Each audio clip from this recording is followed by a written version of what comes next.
Let's start with the Trans-Pacific Partnership Agreement, which I'll refer to as the TPPA from now on. Now, somebody last week at one of my meetings got tongue-tied and referred to it as the PPTA. Possibly if you're Mrs. Tolly, that might be the biggest threat to New Zealand democracy, but if you've come from a meeting about the dangers of the PPTA, you might as well leave now, I'm afraid. I'm actually now speaking not only in my Kafka capacity, but also as the convener of the New Zealand Not For Sale campaign working group.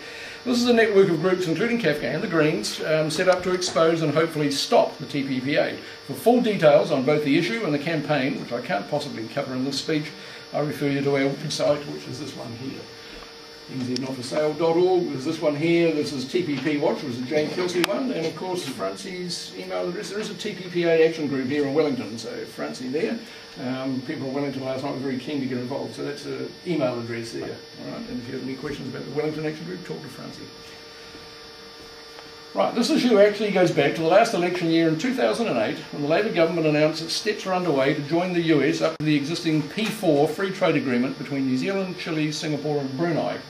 The P in P4 is for Pacific, and a once in 12 years coincidence, both New Zealand and the US had elections in the same year, within days of each other in fact, and both changed governments. So out went Bush and Clark, and in came Obama and Key. That meant that the issue went onto the back burner, particularly in the US, as the Obama administration worked out its trade policy.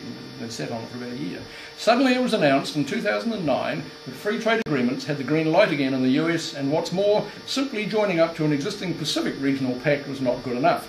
There would be a brand new multilateral agreement, multilateral, number of countries, the TPPA, which the Americans touted as the best offer on hand as the World Trade Organization's Doha round for a globally binding free trade agreement has remained hopelessly stalled for years, about a decade now I think.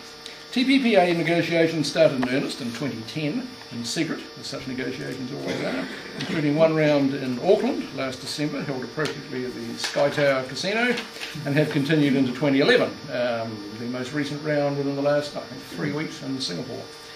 The aim was to have the agreement signed at the APEC summit. Now, people here know what APEC is? Nobody needs that explained? Right, good. The aim was to have the agreement signed at the APEC summit in Obama's home state of Hawaii in November.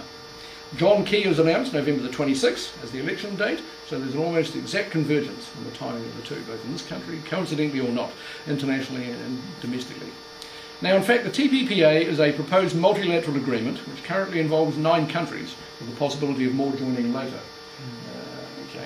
But as far as the New Zealand government is concerned, all that matters is that this represents the means to effect a free trade agreement with the US.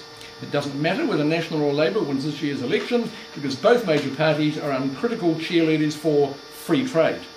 Both parties have publicly declared a free trade agreement with the US to be the holy grail of New Zealand's trade policies. The accession of the US to the P4 was originally announced under the last Labour government in election year, 2008. Now Labour is starting to show some encouraging signs of a rethink about some of the discredited old Rogernomics policies to which it has clung since the 80s, and from Kafka's perspective it is particularly heartening to see Phil Goff announce that if elected, Labour will tighten up some aspects of the law relating to foreign investment. I wouldn't be so rude as to ask, well, why did they do nothing about it when they had 9 years in power? That does provide a genuine point of difference between National and Labour for voters this year, but Goff and Labour have said nothing about any substantive rethink on free trade policies.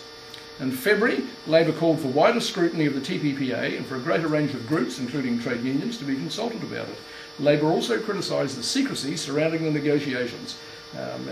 This last week, Jane Kelsey, I presume you're familiar with Jane Kelsey, there's a flyer here for her book on the subject, No Ordinary Deal.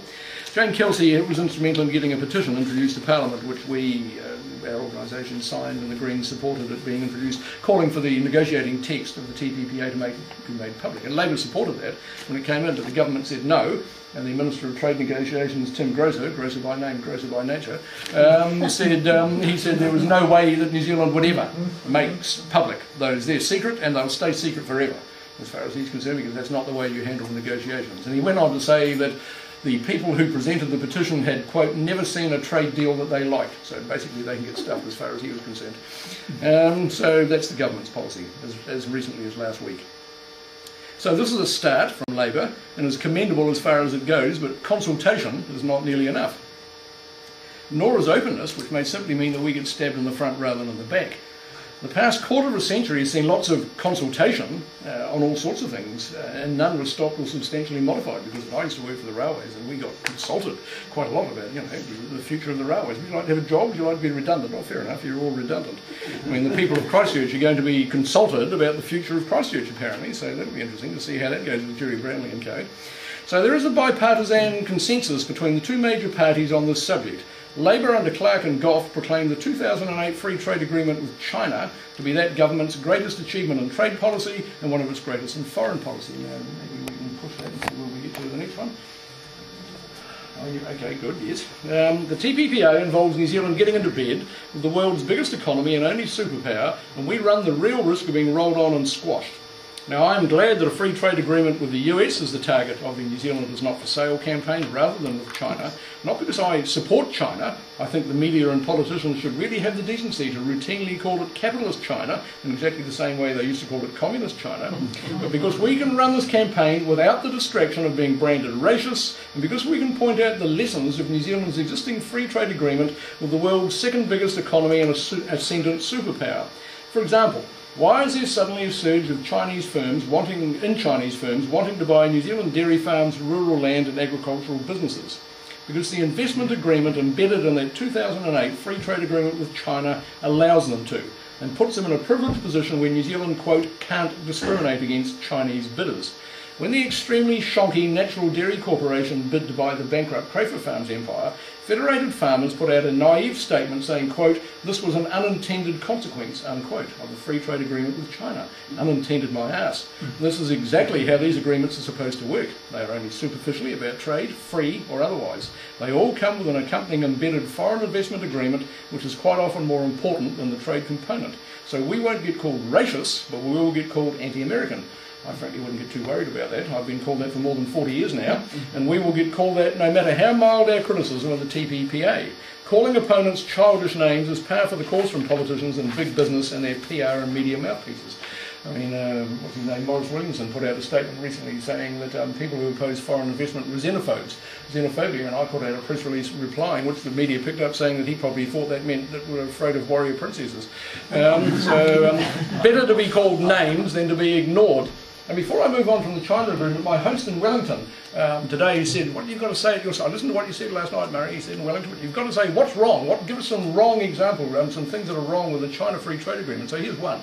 The next issue of our newsletter, which we're just writing for, Alistair, the Foreign Control Watchdog, will contain an article from the Rail and Maritime Transport Union, or somebody writing on their behalf. And this was that the union was trying to get the work in New Zealand for what they called electrical multiple units or something, the new trains, rolling stock for trains for Wellington and Auckland, to be produced either in the workshops in the Hutt or in Hillside, specifically in Dunedin. And the government, in the person of Stephen Joyce, the relevant minister, was quoted in the Otago Daily Times saying, no, this work would not be done in New Zealand, it had to be done by Chinese firms, because otherwise this would stuff up and would be in breach of the free trade agreement with China. And he specifically said that. So when I mentioned this to Russell, my host, he said, oh, okay, I didn't know that. If you give me a negative example of what's wrong with the free trade agreement with China.